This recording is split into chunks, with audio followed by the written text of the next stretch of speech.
Hi welcome back to channel. So బీసీకి వచ్చినాం. బాగుంది గంతాత. బీసీ వైనర్ ఎస్టేట్కి వచ్చినాం. అంటే ఏంటంటే వైన్ అంతా ఇక్కడ ఉంటుంది. సో ఫ్యాక్టరీ నుంచి వచ్చి ఇక్కడ స్టోర్ చేసి వీళ్ళు బాటిల్స్ వేసి ఇక్కడ నుంచి డిస్ట్రిబ్యూట్ ప్రాసెసింగ్ అంతా లోపల ఉంటుంది అనమాట.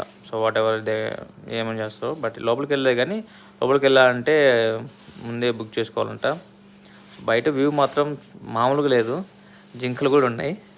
వాళ్ళు కొత్తగా వేస్తున్నారు. ఇది గ్రేప్ మళ్ళీ ఏంటో యాప్లో తెలియదు కానీ కొత్తగా ఇప్పుడే ఫార్మింగ్ చేస్తున్నారు. సో ఇక్కడ నుంచి వ్యూ మాత్రం ఫుల్ కిరాక్. అసలు లేక్ సిటీ అవుట్ సైడు ఆ లేక్ చుట్టూ సిటీ ఉంటుంది అనమాట. వ్యూ మాత్రం చెప్పొచ్చు మామూలుగా లేదని. సో లోపలికి వెళ్దాం. ఫోటోలు తీసుకోవడానికి గంటలు చేస్తారు గంత. సో ఇది ఇక్కడ ఇటకి పెడతారు అన్నమాట. స్టోర్ చేసి పెడతారు వైన్. సో చూద్దామని చెప్పేసి మెమరీ కోసం ఒక బాటిల్ తీసుకున్నాను నేను. $40 ఎంతో ఛార్జ్ చేశారు. బాగుంది. కాకపోతే రిజర్వేషన్ చేసుకుంటే ముందే చూసేవాళ్ళం. నైస్.